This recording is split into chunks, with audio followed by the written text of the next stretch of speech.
This is Women in Music with Gfire Podcast, episode number 43 with singer-songwriter Hanna Barakat.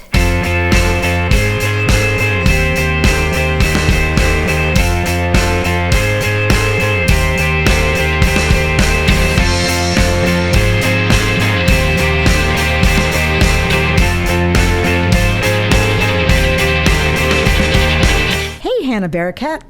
Did I say that right? You said it perfectly. Oh my gosh. I think it was a fluke.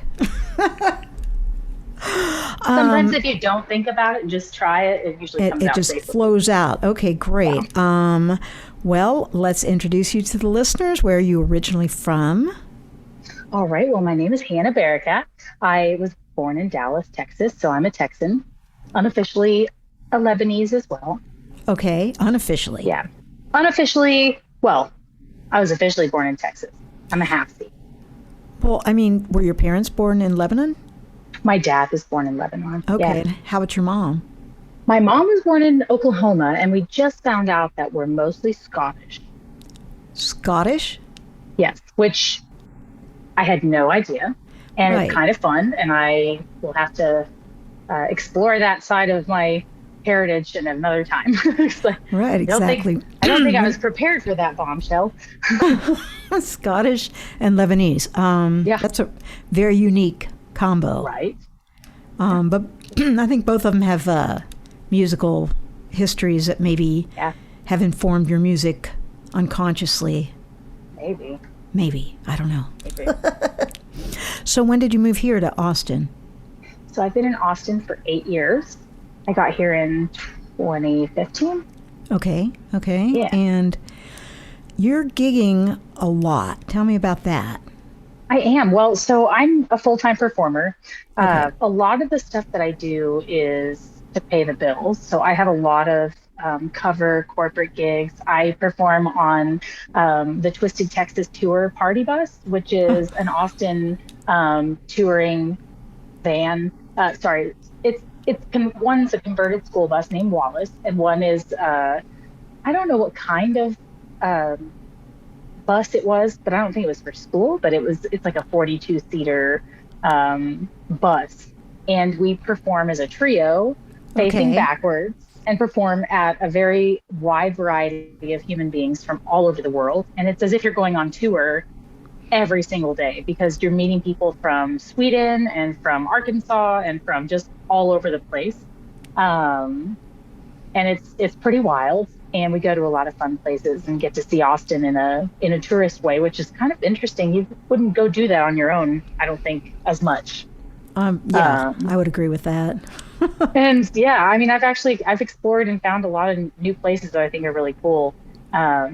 And then I do my original music, which is the big time, full-time passion project till the day I die kind of thing. Absolutely. And that it's been a bit different since the pandemic. Sure. As in the sense that I feel that it's more important to tour than it is to perform locally.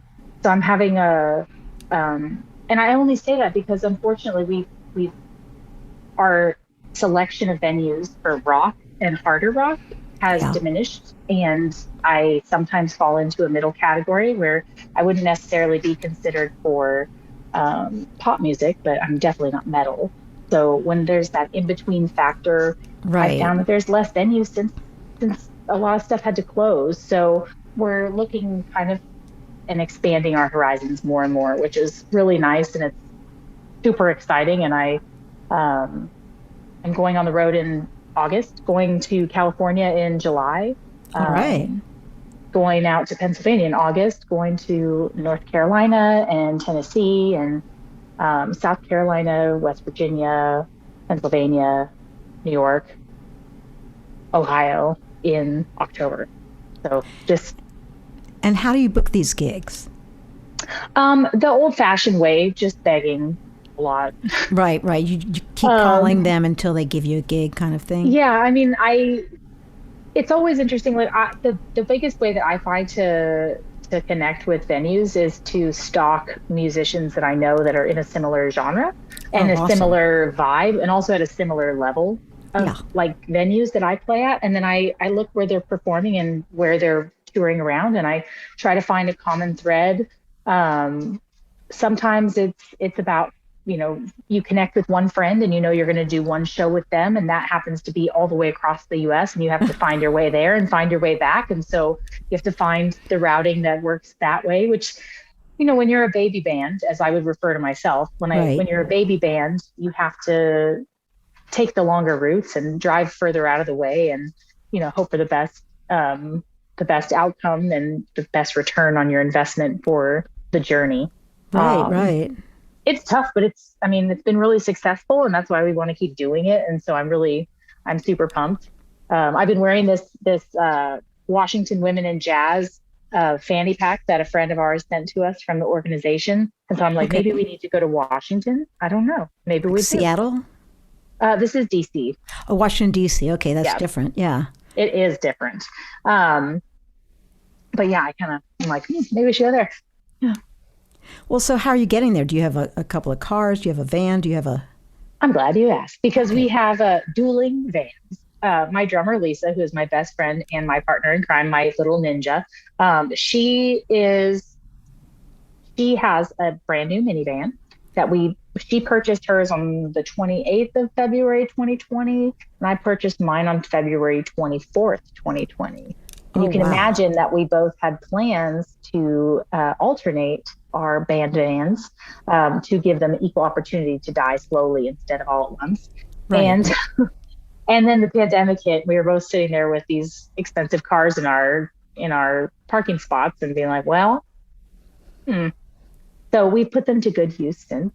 Okay. I adopted a dog, so she is my road ninja as well. Hey, Sully, you want to come say hi, bug? We just moved into a new home today. You and your dog. Me and my dog, and my best friend Lisa, and my dad. Okay, that's a really interesting combo. Yes. Where's your mom? Well, my mom and my dad are divorced. They have been for a long time. Yeah. Okay. And my dad is remarried, and we have found a really large, really nice, fully renovated house in South Austin, and we just got moved in yesterday, and Sully, my puppy, has been just zooming around. She is having the best time. Okay, so you're in a new house. Now, Is Lisa just a friend or? Oh yeah, Lisa's my best friend. She and I went to college together. We met in college. Where'd you go?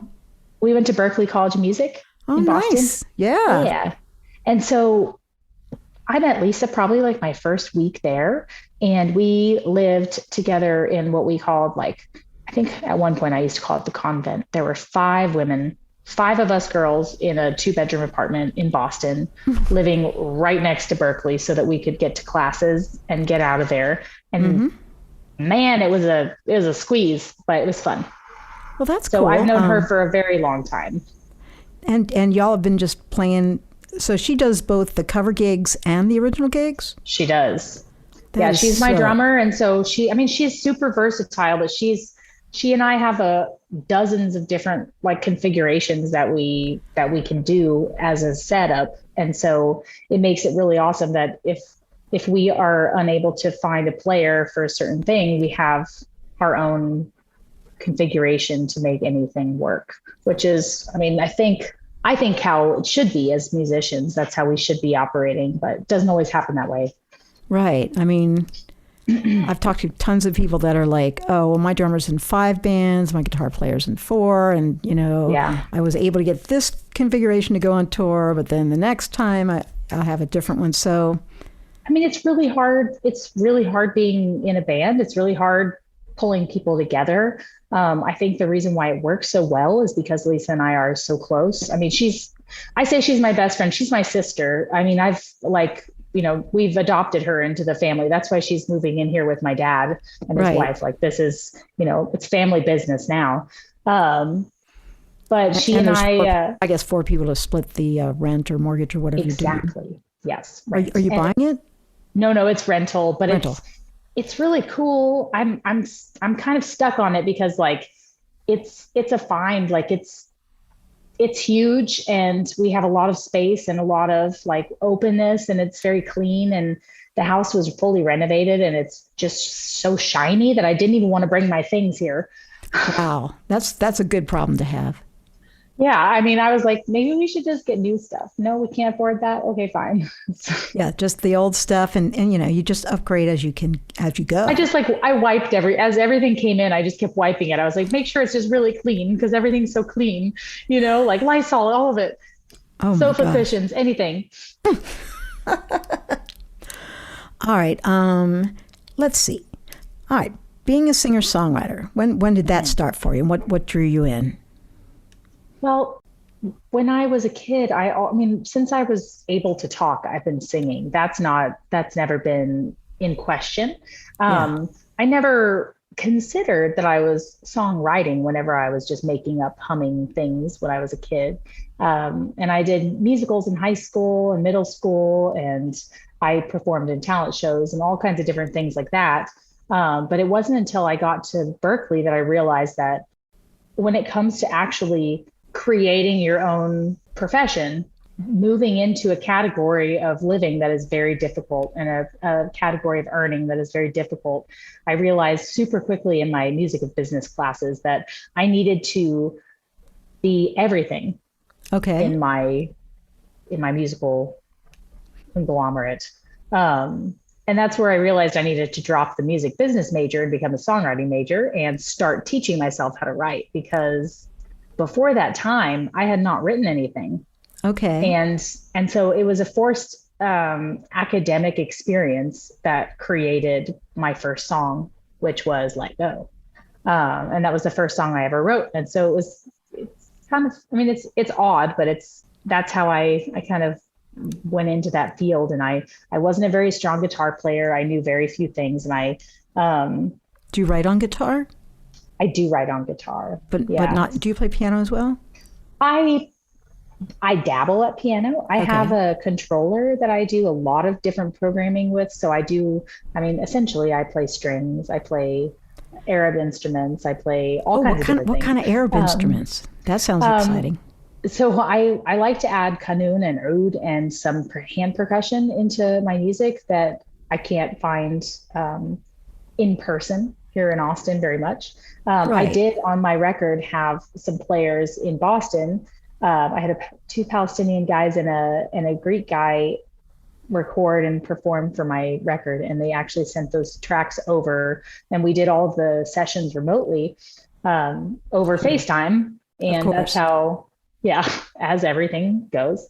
And so I try to use those instruments live as much as I can, but sometimes I'll do the idea by hand on the piano controller.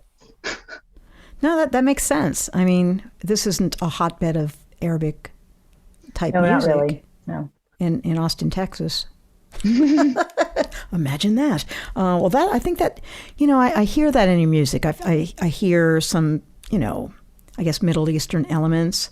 Yeah. And that's one of the things that makes it cool. It's like, it's like hard rock, kind of like Evanescence, but I don't know if you like them, but I love Evanescence. Okay, so I'm thinking you guys could open for Evanescence. That I would be fine with that. Yeah, actually, I'd be fine with opening for Evanescence my entire career, I think.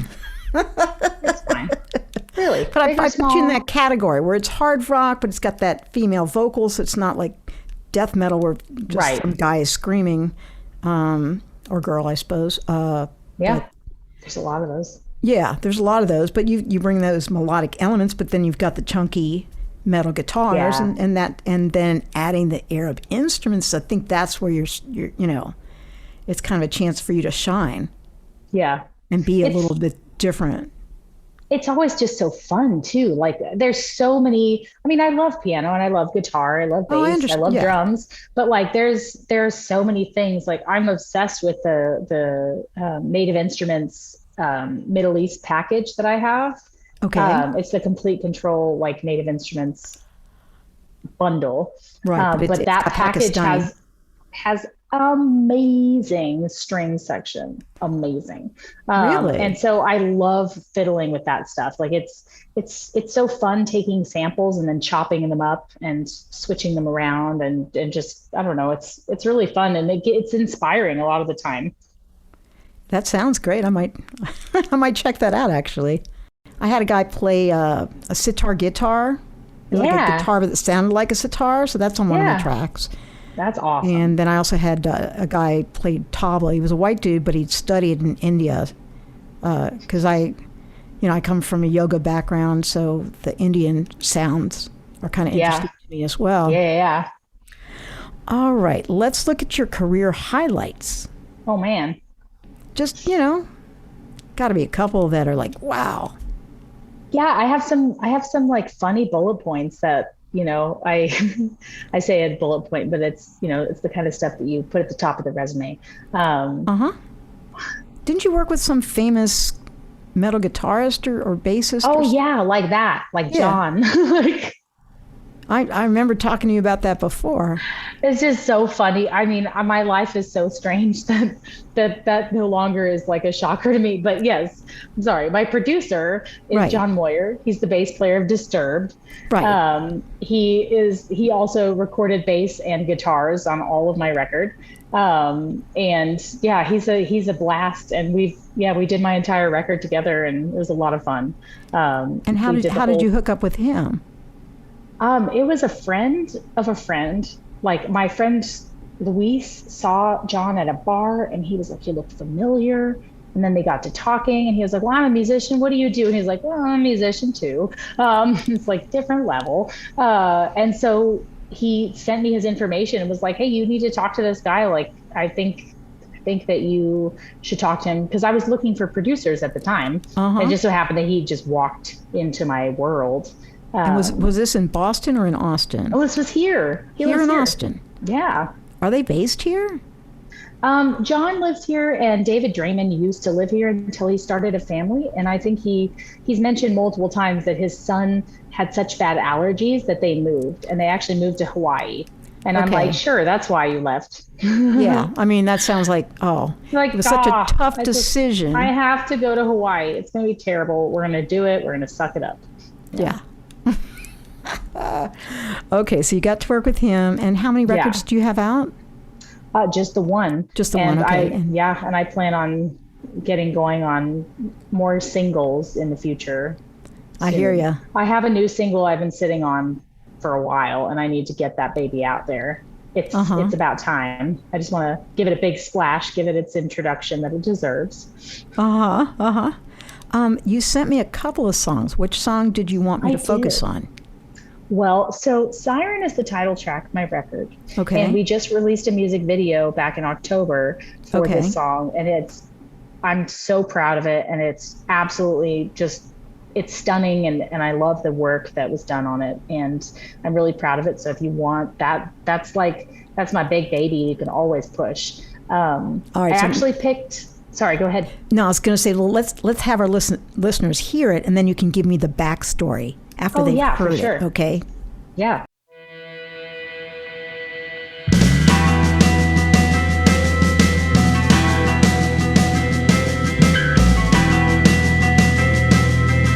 What do you think you're doing here? Trying to stop a serpent's bell.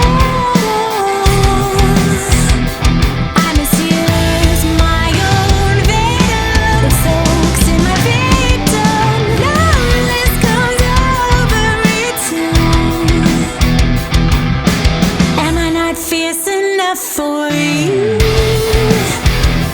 my body's built from these kinds of wounds. The poison seeps into my bloodstream. Oh, it's the end, and I don't feel a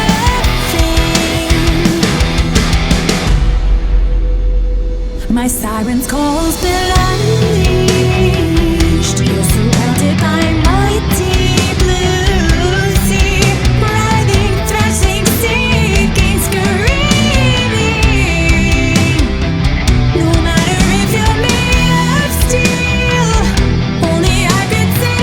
for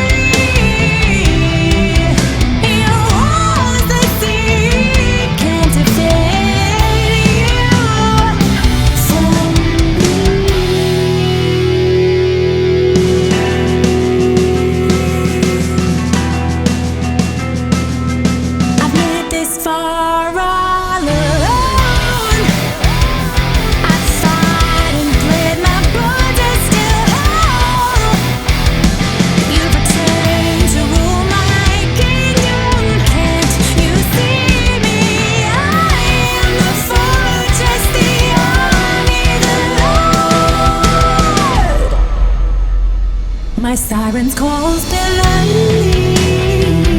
You're surrounded by mighty blue sea, writhing, thrashing, seeking, screaming.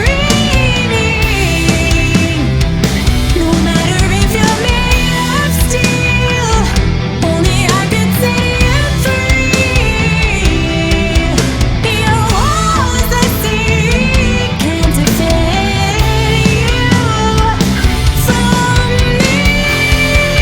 This is no game of thrones, make no mistake. I am now lying wait.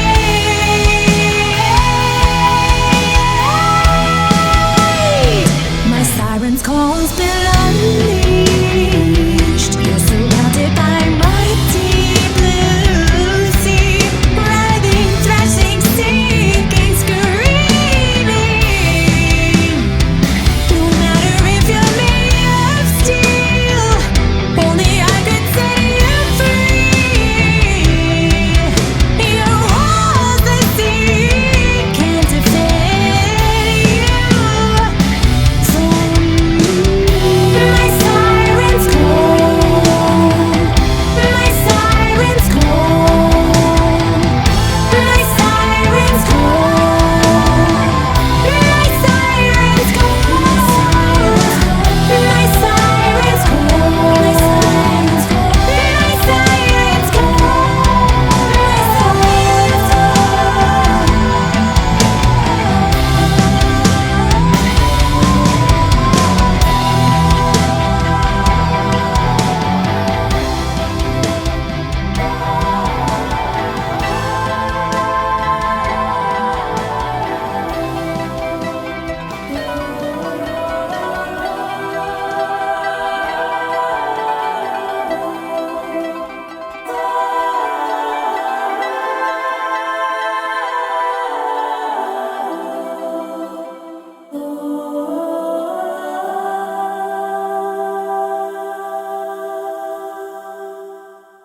That was really cool. Like you're changing time signatures right in the middle. Yes. And then it's kind of hard rock, but at the end, I swear to God, it sounded like the Fleet Foxes to me. You know, those harmonies at the end. Do you know them? Yeah. No, I don't think so, but now I want to know. Yeah, well, they have these intricate harmonies. And when I got, because I was surprised at the end, I'm like, it's all chunk. And then at the end, I was like, oh, that sounds, well, I like the Fleet Foxes. I mean, that's meant as a compliment. Yeah. No, I appreciate it. Yeah. That's awesome. Yeah. That song, I genuinely was like, can I just completely change tempo without doing like halftime or double time? Can we just do that? And somehow it feels so natural to me, but if I had seen it on paper, I would have been like, that seems weird. Right. But now you're like, oh, I'm really glad that we did that. Yeah. Yeah. It goes like 115 to 85. Okay. Beats per minute. It just, right, yeah. I'm a DJ as well, so yeah. Yeah. And look, okay, so tell me about who's on the record and what inspired the lyrics. Give me a whole rundown on Siren. So Siren was the last song that I produced with John. Okay. For this record. And it was not until that song that I realized that the album was going to be called Siren. Okay. Well, it's appropriate. I hadn't reached that point yet, and I know that it's in some way very cliche to talk about being a siren, but you've been singing since you were born. Yeah, I mean, what else is necessary? Yeah, it's like, what else can you be, really? That's, and I also look at siren as being a mouthpiece for alert, for a mouthpiece for an emergency, to be the actual sound of a siren, to be an alarm, something to draw attention and draw focus. And so when I sang Siren, when I was recording it even, John started helping me change the rhythmic structure of certain words. Okay. to deliver them just so slightly different. And when I heard him say it, I was like, you are so strange, because I had to really think about it. But whenever I got deep into like the actual process of singing those parts, the words became stronger to me, and the meaning felt more powerful. And now every time I perform this song, it feels more like everything has a really strong punch, and it just shows the gradual progression of like finding your strength and finding your voice and getting to the point where, you know, you can't come back to this spot where you were before and think that things would just be as, you know, easygoing as before. Like that's, you know, once you've climbed into your position of power or into your own self, it's just something you can't go back from, and you can't just, no one can just walk up and take it from you. It's not that simple. It's yours. It's all yours, and that's the message of the song. Yeah. So and it's a message for me. I mean, it's right. definitely a song that I have to remind myself of my own business, you know, my own purpose here. Your own purpose. I mean, you know, there's people that are sent, I think, and then their lives were supposed to be musicians. Yeah. Just like some people are supposed to be doctors or whatever, woodworkers, whatever people do, or whatever's their passion. Yeah. You know, I think there's a reason there's a passion there, I think, because we were gifted with those sorts of gifts. Oh, yeah. Now, I do fall in and out of love with music all the time, but I think that's the dangerous romance that we've accepted as our lives. Yeah, I mean, you know, it might get old if you're doing a bunch of corporates and you haven't had a chance to work on your originals, I can imagine. Yeah, it's hard sometimes, but it's nice to be able to do music as a profession, though. It's a different thing than saying that, you know, I have a day job working at Apple technology, and then at night I do a gig or two whenever I can, or I go to an open mic. Like it's extremely exhausting, but it's extremely exciting, and it is mostly fulfilling. There's every once in a while you're like, you know what, this is getting really old. But that's usually when a breakthrough comes. You're singing like 5 nights a week?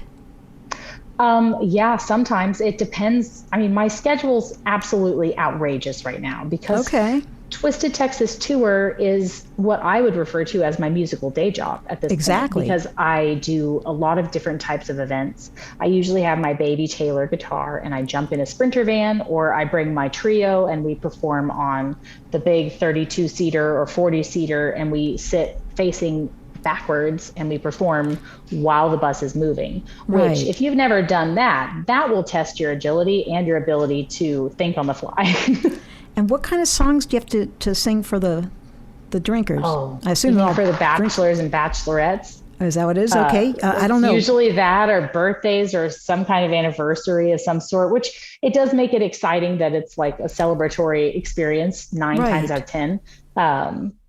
But we do everything. I mean, I never thought I would say this, but we actually do like Toxic by Britney Spears. It's like one of my favorite ones to cover now. And everything's done in my own way, but we do things that make people sing. You know, I have to sing Journey every once in a while, and it's hard for me. It's hard but for I do it. Steve Perry's not doing it.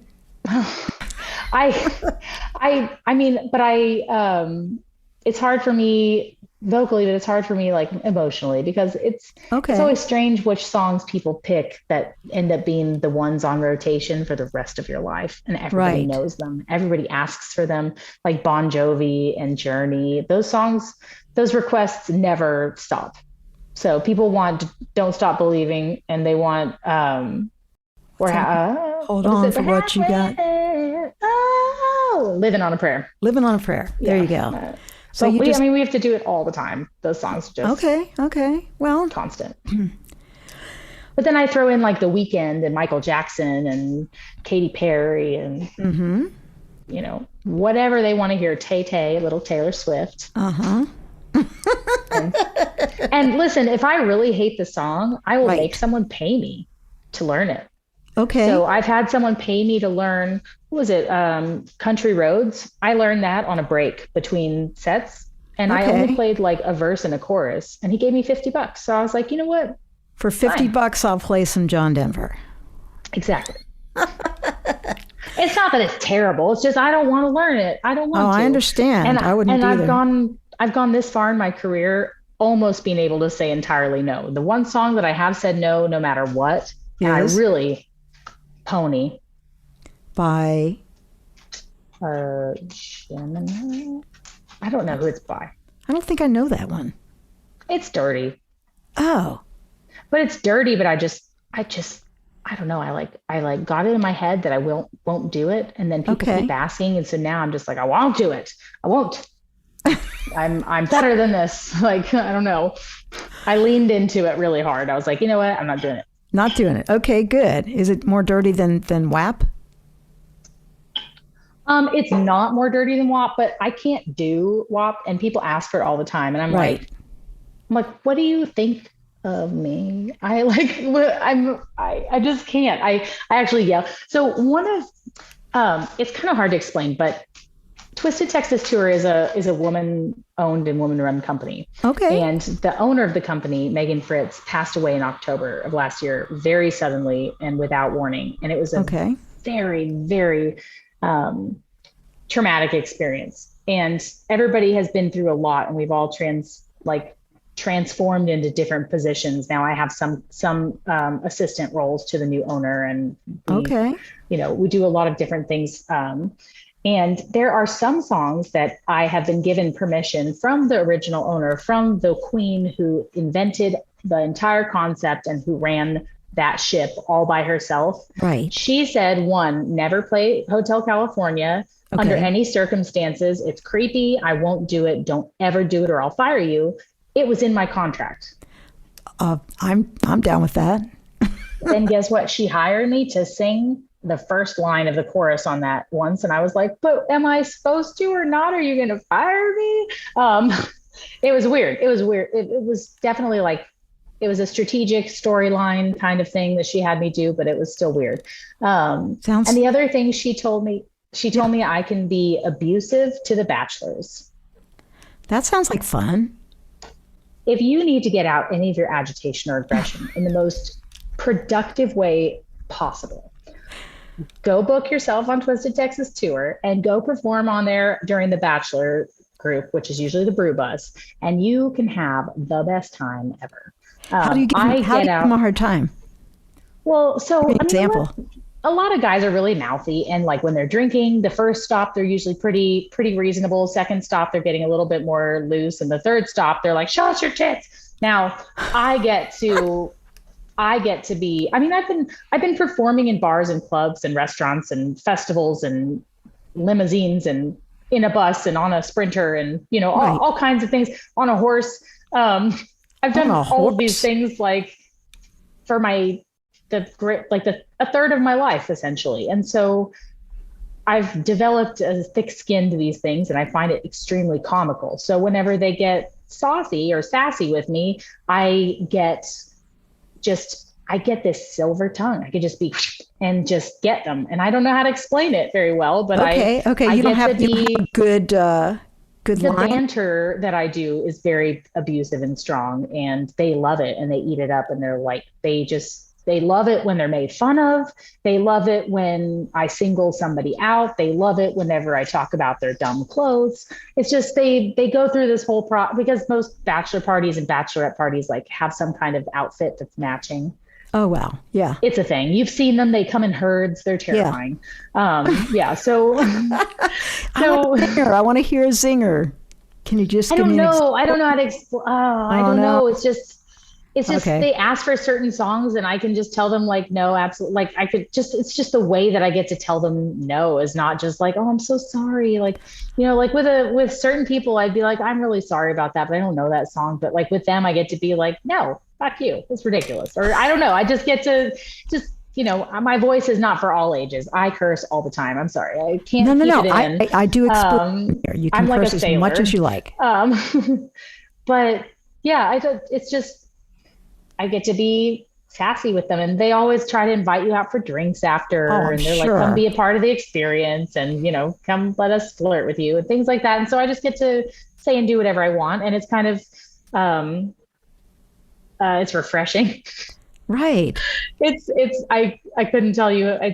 ridiculous. And the people that I work with are some of my favorite people. And my players, Lisa's on there, and Right. one of my really, really good friends, Jeeves, he's my guitar player. He's on there. So it's a great experience. And it's also like, we're usually done by 6:30 p.m. Oh, Which wow. means that I've spent the whole day performing for people from all around the country and all around Yeah. the world. Yeah. I have people interacting with me on Instagram and Facebook as a result of it, and I have people following and following my original music. I always get requests for my original music, and we perform that on the bus. Right. And then some people will leave that venue, leave the bus, and come with us or follow us to our next event, which is usually an original gig afterwards. So Okay, so sometimes you're picking up I'll fans. play. I'll get on the bus at like 8:30 in the morning, and I'll get off around 7, and then I go play a gig at 8 at a rock venue and stay out there until, everybody's left and no merch is left to sell, which is about, 2 in the morning sometimes. You don't need So much long sleep, do days. you? I Yeah. really don't. I Good for really, you. really don't. But I plan on getting a lot more sleep now that I'm moved. Okay. Hey, love bug. You want to show your face or no? Hello. You want to say hi? Little doggy. Hi there. Love bug. Hi, love bug. Hello. Abba? We're recording a podcast. She likes to be a part of all of those things. Well, She is my advertisement, and she's my spokeswoman. So Okay.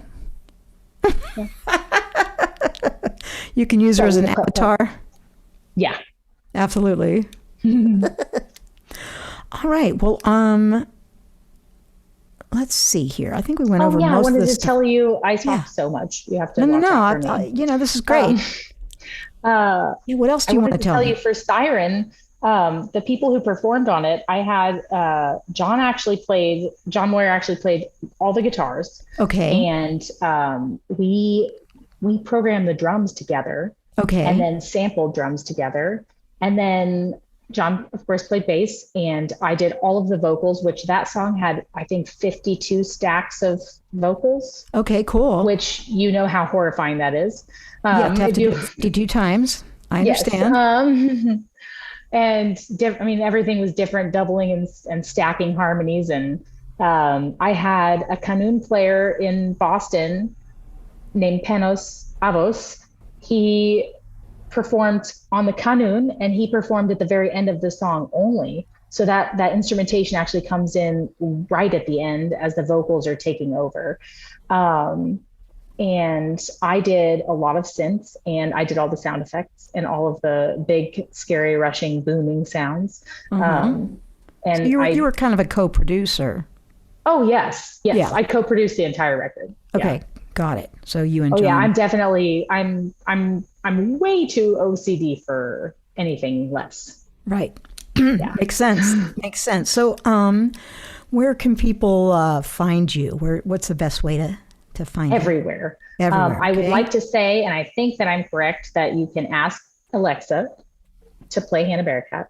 I know Siri knows who I am. That's you pretty can- fun. Yeah, you can find us on all major streaming platforms. You can find the new music video for Siren on YouTube and on Facebook. And we have Instagram at Hanna Barakat, which is spelled with no H at the end. Right. And I know HANNA. Yes. Yes. Mhm. Let's see. And find us on Instagram, because honestly, that's where I like to keep track of people these days. And I like to interact with people. It has a lot less space for weird convoluted stuff. So Right. Exactly. You don't go down too many of those negative wormholes on Instagram. well, I mean, you can, but I You try can, but I mean, it's not like Twitter. Twitter's kind of my Instagram, you'll know that it's my phone if you open Instagram, because it's all blue nose pit bulls. It's just all pitties everywhere. It's just pit bulls everywhere. Oh my gosh. Well, that's cute. Yeah, I can't handle. I mean, I'm a sucker. Yeah. I adopted this pup, and now I'm a pity for life, pity mama. Well, you're wearing a lot of hats. Yes, I wear every hat. Yes, And every yet hat. I shall wear no hats except for a helmet these days. Okay, got it. And is there anything else I left out that you want to add? Oh man. Throw it in there. I don't know. We are all over town and we're all over the internet. Lisa and I like to go live. Sometimes we think when we were loading furniture and stuff into my room, I saw the closet and I was like, oh, we should do a live stream from the closet. This sounds great in here. So you might end up seeing us do a live stream from our closet, from the backyard. Now that we have grass. We'd like to live stream some of our bus tours because it's really fun. I'm going to put GoPros in the van whenever I have bachelors from now on because they are insane and everyone else needs to know just how. Lisa and I are going on the road in July. You can see us in California, in San Francisco. And in August, we're headlining a festival called Mass in the Grass, which will be held on August 5th at, I forgot the name of the campgrounds, and it's going to be in Pennsylvania. And we'll be all over. And if there's somewhere that someone wants us to go to, it doesn't take much for us to say yes, and we will travel. We have 2 minivans and a pity pup that are ready to go. Awesome. That sounds great. All right, Hanna, thanks so much. It's been a couple years in the making, but we finally did our interview. I know. Well, so the pandemic kind of changed stuff around. I know. But I know. Well, but a lot has happened in a good way since then. So I guess it's nice to recap on the whole instead of dwelling on the weirdness in the middle. Yes, absolutely. Well, it sounds like you're doing great, and I wish you nothing but the best of luck with your tour. And thank you. The party bus is called the Twisted Texas Tour. Twisted It's a woman-owned Texas company Tour. here in Austin. Okay, Yes. got it. Yes. All right, that's great. Thanks a lot. Yeah, absolutely. Thank you. Bye. Bye.